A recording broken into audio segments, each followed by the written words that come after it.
көчөткө жакшы болот, мөмөлөрү жакшы болот. Адилет былтыркы жылы чоң каражат жумшап, күнөскана куруп, кулпунайды өстүрүп баштаган.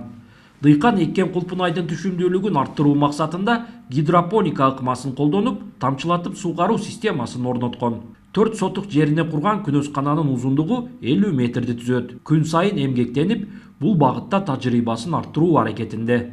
Ушундай жумуш эртең менен келебиз, ачабыз, шамалдатабыз, сууларын беребиз, көчөттөрдү карап, ору барбы, жокпу. Ооба, эл катары миграцияда жүргөнбүз. Акыркы 2 жыл Кызылкияда жүрөм. Байкемдин сунушу менен жасадык бул ишти. Ошол 1-жыл кирешесиге келсек жакшы эле, эми 1-башталышыга жакшы эле болуп атат. Дыйкандын айтымында, күнөскананы курууда ошол жердин климатына дыкат көңүл бурбаса, баштаган бизнес текке кетиши мүмкүн. Мээнети оор, ошону менен бул тармакты жакшы билбесең, түшүм ала албайсың дейт.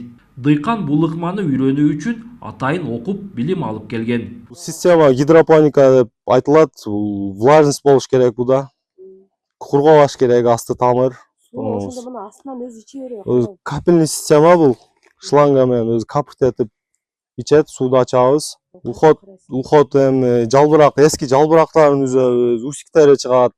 Усиктерин үзүп коебуз. Адилет күнөскананы Корей технологиясы менен куруп, 3 кабаттан турган полиэтилен пленка жабылган. Быйыл 1-ci жолу түшүм алып, 100 000 сомдон ашык киреше тапкан.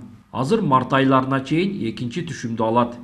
Автоматикалык ачып жабат полный үстүлөрүнө. 3-cü слой бул күндүзү ачып коебуз, кечинде суукта жабабыз, шамалдатып. Корейский сорт болот, аты Сольхен. Декабрдан мөмө алып баштадым. Буюрса 1-ci волна бүттү, эми 2-ci волнаны күтүп атабыз. 2-ci волна ушул февраль-март ичи 2-ci волна пышы берет. Акыркы кезде чакан күнөсканалар бир үй бүлөнүн бюджетине кошумча киреше булагына айланууда.